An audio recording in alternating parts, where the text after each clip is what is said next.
त्याच्यावर अजून त्यासारखे घटक दिलेले आहेत. प्रोटीन्स, फॅट, म्हणजे जे आपण सर्व फूड स्टफमधनं मिळवतो असे सर्व घटक दिलेत त्यांनी तिथे. तर नेक्स्ट जे आपण बघणार आहे ते कॉमन टर्म्स. तर कॉमन टर्म्स कोणत्या? तर कॉमन टर्म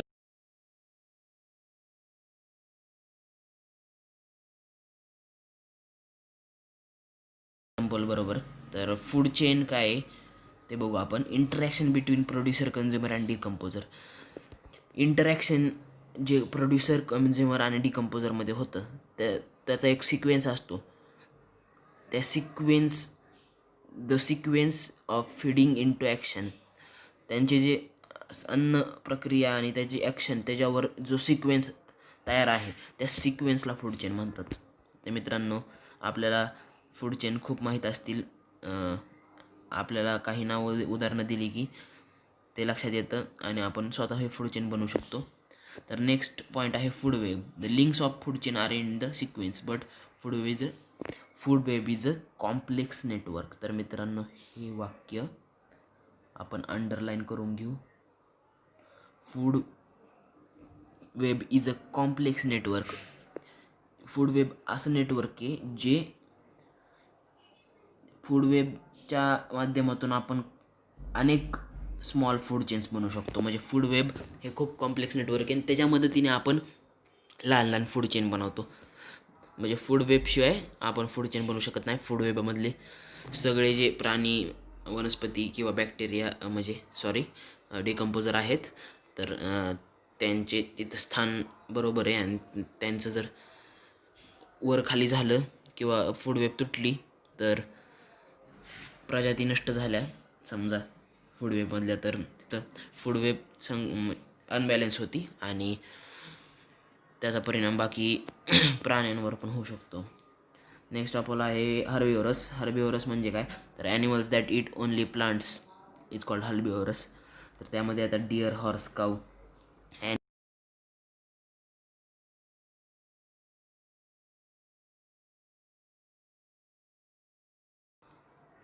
असे ॲनिमल जे प्लांट्सवर जगतात. आणि नेक्स्ट आपला आहे carnivorous. Animals that eat other animals for meat and flesh. असे ॲनिमल्स जे अन्नासाठी दुसऱ्या जीवावर जगतात त्यांना मीट और फ्लेशसाठी दुसऱ्या जीवावर जगतात त्यांना कार्निव्हरस म्हणतात. आणि ह्या दोघांचंही कॉम्बिनेशन H+C म्हणजे herbivorous plus carnivorous is equal to omnivores. Okay friends, omnivores हे असे प्राणी असतात जे दोन्ही त्यांच्याकडे हर्बिव्हरस आणि कार्निव्हरस दोन्हीच्या कॅरेक्टरिस्टिक असतात. ओके, तर आपल्याला ह्या कॉमन टर्म्स काढले असतील तर आपण नेक्स्ट जो आपला पार्ट आहे तो बघू. Energy pyramid and trophic level. तर आपल्याला 2 चार्ट दिसत आहेत मित्रांनो. पहिला चार्ट आपण बघू. तर पहिल्या चार्टमध्ये काय दिलं आहे आपण खालनं बघायला सुरुवात करू. तर प्रोड्युसर लेवलला कोणते ॲनिमल असतात तर ते प्रोड्युसर असतात. आपण मागाशी चार्टमध्ये प्रोड्युसर बघितले. प्रोड्युसर्समध्ये जे एक्झाम्पल असतात ते प्रोड्युसर लेवलला त्यांची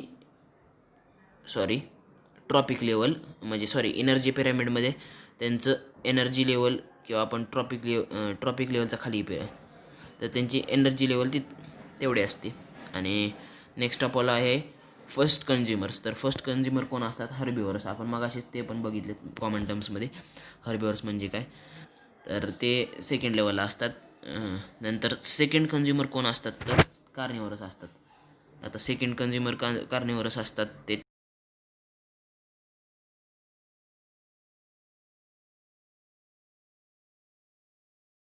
इकोसिस्टीम आणि फूड वेबमधले महत्त्वाचे घटक. तर ते टॉप प्रेडेटर्स म्हणून पण ओळखतात. तर यामध्ये आपण एक्झाम्पल सांगू अपेक्स आणि टॉप प्रेडेटरचं एक्झाम्पल. लायन, टायगर हे दोन आपल्या ओळखीचे आणि महत्त्वाचे एक्झाम्पल सांगितलेत आत्ता. तर हे दोन एक्झाम्पल टॉप प्रेडेटर्समध्ये येतात. अशा तऱ्हेने हा फर्स्ट चार्ट आहे जो की आपण बघितला आहे. आता आपण सेकंड चार्टकडे वळू. त्या आहे ट्रॉपिक लेवलच्या चार्ट येतो. तर ह्युमन लोएस्ट टू हायेस्ट आपण बघणार आहे सेकंडमध्ये. तर ह्युमनची ट्रॉपिक लेवल थोडक्यात 10 आहे. त्यां लोएस्ट टू हायेस्टमध्ये फिश म्हणजे अंडर वॉटर ॲनिमल्सची 100 असते. झू प्लँकेटॉन, आता मी झू प्लँकेटॉनचा अर्थ तुम्हाला सांगतो. झू प्लँकेटॉन म्हणजे प्लांट्सवर जागणारे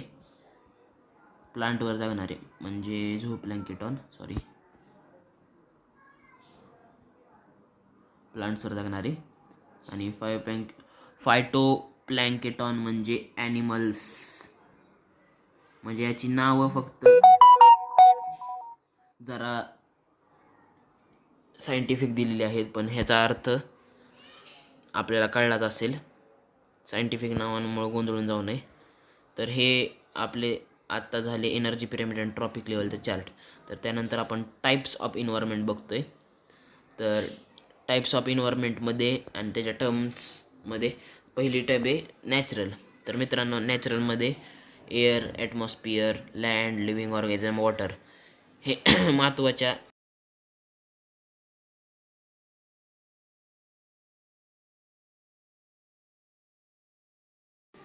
तर त्या नॅचरल इन्व्हायरमेंटमध्ये अफेक्ट करतात, त्याचे सब टाईप्समध्ये येतात.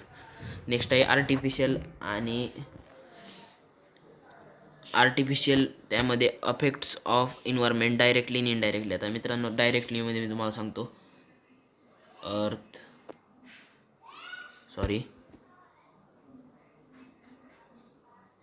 डायरेक्टलीमध्ये अर्थक्विक,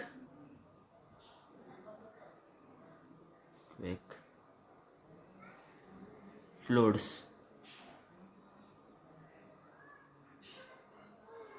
आणि इनडायरेक्टमध्ये आत्ताचं एक्झाम्पल म्हणायचं तर एपिडेमिक, कोविड-19 एपिडेमिक. ओके.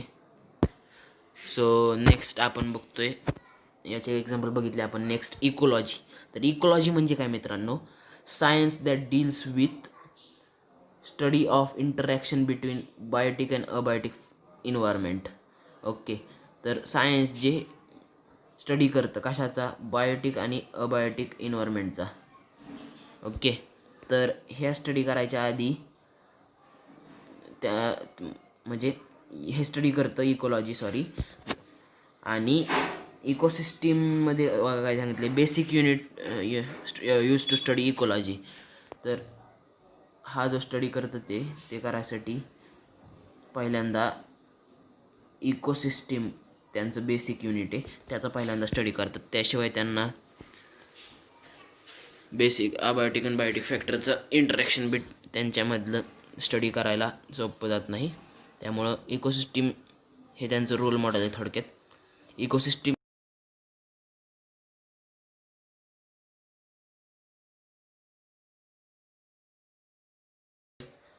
म्हणजे केंद्रित लक्ष असतं इकोसिस्टीम. त्यामुळं ecosystem is first remember topic in this chapter. Okay students, is per dot लगा लीजिए क्योंकि ये टॉपिक इस पूरे चैप्टर का ऐसा टॉपिक है जो आपको समझ ही आना चाहिए, नहीं तो चैप्टर वेस्ट हो जाएगा. ओके. तर मित्रांनो, तुम्हाला हे समजलं असेल. नेक्स्ट आहे ऑलवेज रिमेंबरचं sentence. Earth is a largest ecosystem. मी पहिल्याच स्लाईडमध्ये तुम्हाला समजून सांगितलेलं अर्थ इज लार्जेस्ट इकोसिस्टीम. तर त्याचं कारण काय आहे? Because it consist biotic factor and abiotic factor occupied. तर त्या अर्थने खूप बायोटिक आणि अबायोटिक फॅक्टर ऑक्युपाय केलेले आहेत. तर हे आपण बायोटिक आणि अबायोटिक फॅक्टर म्हणू डॉट्सला. हे अर्थ आहे, ही अर्थ आहे.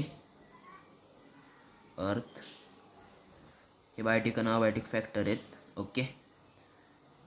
आणि आपण हे एकामेकाबरोबर इंटरॅक्शन करतात. ओके. जवळजवळ काढतो मी जरा फॅक्टर. हां, हे एकामेकाबरोबर इंटरॅक्शन ह्यांचं चालू आहे. ओके. तर हे इंटरॅक्शन चालू आहे, ह्यांनी एक स्पेसिफिक इन्व्हायरमेंट बनवलं आहे या सर्वाचं. समजा हे असं असं असं आपण कलर वेगळा वापरू. ओके थांबा. ही अर्थ, त्यानंतर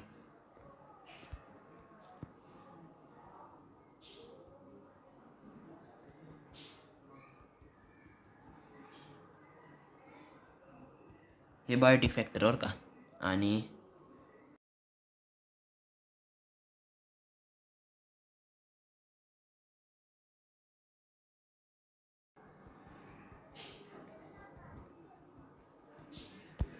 आता स्पेसिफिक इन्व्हायरमेंट दाखवायचे.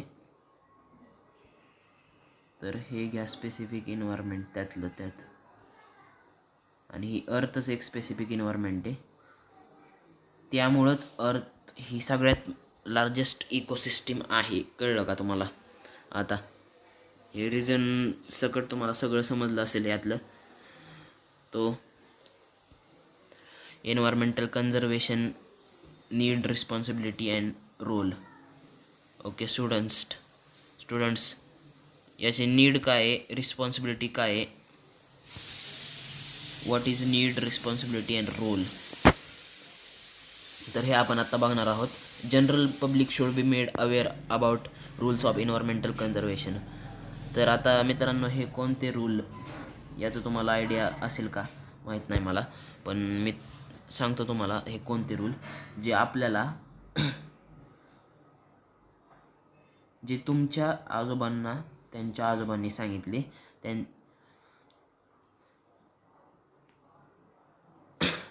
तुम्हाला तुमच्या पप्पांनी सांगितले आणि तुमच्या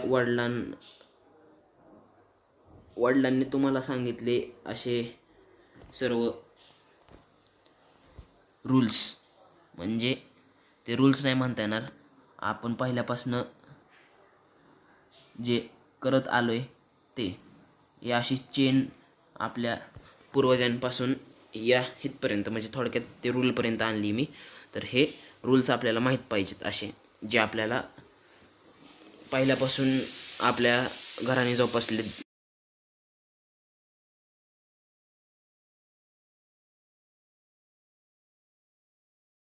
पाणी देणे, कोणत्या तर रोडच्या शेजारील झाडाला पाणी देणे. ओके, तर आपल्या घरचं झाड नाही आहे पण तरी पण या झाडाला पाणी देणे, अशा काही गोष्टी ज्या आपण नकळत करतो, त्याचा आपला काय फायदा नसतो. तर it's only human being that can conserve and improve quality of nature. तर मित्रांनो, आता हे सेकंड सेंटेन्स आहे, त्याच्यावरनं आपल्याला कळलं असेल फक्त ह्युमन बिईंगच आहे जो कन्झर्व आणि इम्प्रूव्ह करू शकतो क्वालिटी ऑफ नेचर. म्हणजे ह्युमन बिईंग इकोसिस्टीममधला खूप महत्त्वाचा घटक आहे. तर तोच क्वालिटी इम्प्रूव्ह करू शकतो आणि तोच क्वालिटी बिघडू पण शकतो.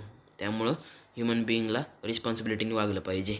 तर आपण आता मग ह्युमन बिईंगची रिस्पॉन्सिबिलिटी आहे, आपण हा टॉपिक म्हणजे यातलं ह्याचा उपयोग काय हे आपल्याला कळत असेल. मग रिस्पॉन्सिबिलिटी तर कुणाची, ह्युमन बिईंगची.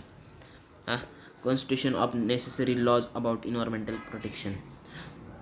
तर आपल्या भारत सरकारने इन्व्हायरमेंटल लॉज बनवलेत, त्याचे पालन आपल्याला केले पाहिजे आणि ते कोणते ते आपल्याला माहीत असलं पाहिजे मित्रांनो, ही महत्त्वाची गोष्ट. ओके, तर नीड, रिस्पॉन्सिबिलिटी, रोल आपल्याला कळला असेल यातनं. तर आपण नेक्स्ट आपण पोल्युशनचे 3 टाईप बघणार आहे असे, जे आपल्याला बेसिक आहेत पहिल्यापासून. ओके, तर फर्स्ट आहे एअर पोल्युशन. एअर पोल्युशनमध्ये कंपोनंट्स आहेत गॅसेसमध्ये CO2, सल्फर,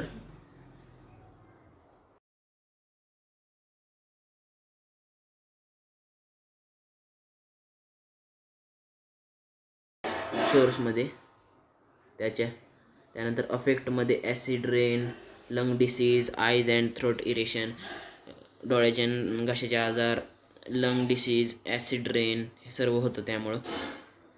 तर रिड्यूस ऑफ प्रायव्हेट कार बंद करा तुम्ही वापरायचं, सरकारी कार यूज करा, गव्हर्मेंटचे सर्व्हिस वापरा सर्व, मग हे रिड्यूस होऊ शकतं.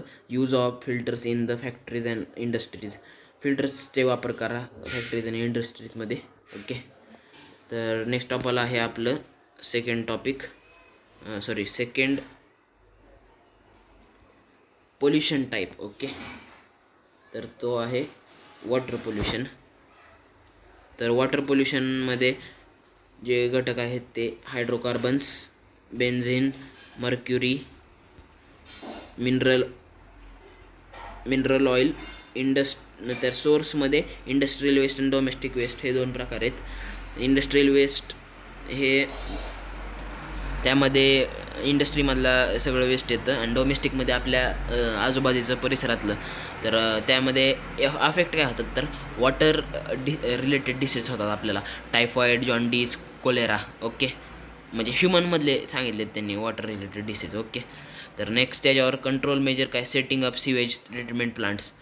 तर जे सिवेज घाण आहे पाण्याची तर ती साफ करा असं थोडक्यात सांगितलं. Waste water. ओके. आणि इंडस्ट्रीमधलं वेस्ट वॉटर पण ट्रीटेड झालं पाहिजे, म्हणजे ते साफ झालं पाहिजे टोटल, त्याने सांगितले. तर नेक्स्ट आपलं आहे सॉईल पोल्युशन. त्यामधले कंपोनंट्स आहेत lead, zinc, copper, mercury, arsenic, पॉलीरो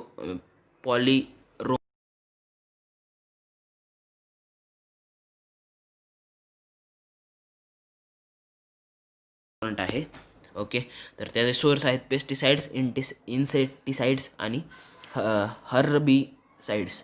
हे 3 त्याचे सोर्स आहेत. ह्या तिन्हीच्या सोर्समधून ते सॉईल पोल्युशन होतं. हे थोडक्यात केमिकलचीच नावं आहेत तिन्ही पण, पेस्टिसाइड्स, इन्सेक्टिसाइड आणि herbicides.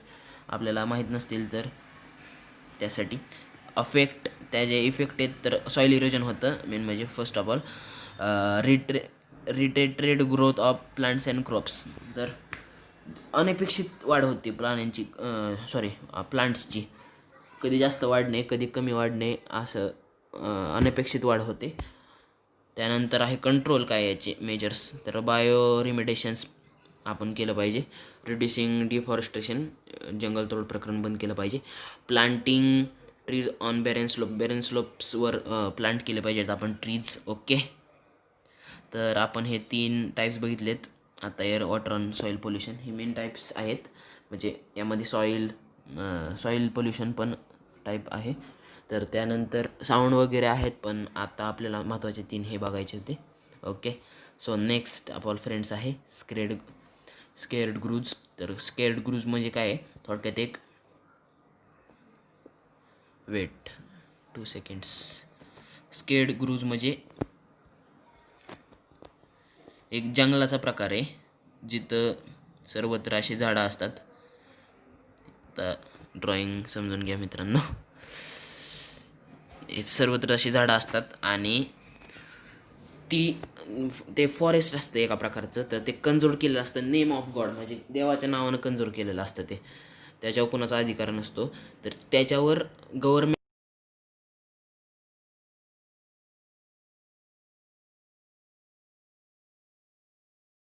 More than 13,000 sacred groves I have been reported in India. 13,000पेक्षा जास्त स्केर्ड ग्रूज आहेत जे इंडियामध्ये आत्ता आहेत अवेलेबल. तर त्यापैकी सर्वच स्केर्ड ग्रूजला तिथली सोसायटी त्याचं कन्झर्वेशन करते आणि तिथं सोसायटीकडं त्याचे राईट्स असतात सर्व.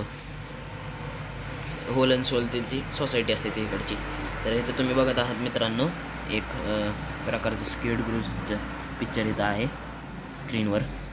तर तुम्हाला दिसत असेल जंगल आहे, जंगल टाईप. ओके. झाडं वगैरे सर्व आहेत. काही झाडं लावलीत सुद्धा काही.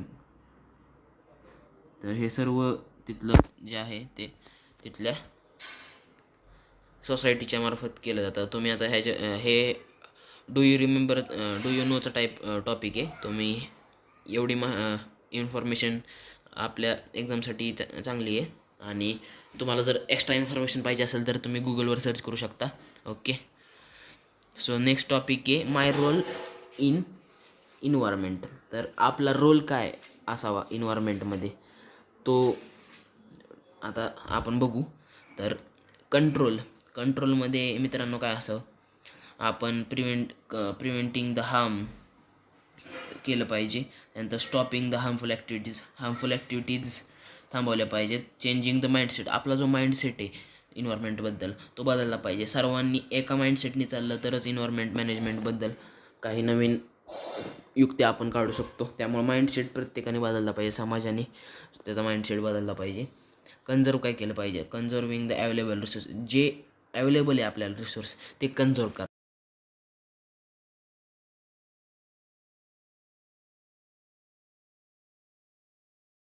गेलं आहे त्याचा विचार नका करू. जे गेलं आहे त्याचा विचार नका करू, म्हणजे की त्याच्यावर दुःख करत नका बसू. जे गेलं आहे त्याच्यावर, ते राहिलं आहे त्याचा विचार करा. आणि remedies to prevent further loss, त्याचा विचार करू नका, म्हणजे त्याचं सोडून देऊ नका असं नाही, तर त्याचं लॉसचं प्रॉफिट कसं करा येईल त्याचं ते बघा. ते करा येत असलं तर त्याच्यावर डोकं चालवा. तर प्रिझर्विंग द लॉस, ओके, हा महत्त्वाचा टॉपिक आहे, प्रिझर्विंग द लॉस. त्यानंतर प्रिझर्विंग अननोन रिजन्स, जे आपल्याला माहीत नाही, जे आपल्या माहितीच्या बाहेरचे जे आपल्या माहितीच्या बाहेरचे आहेत रिजन्स,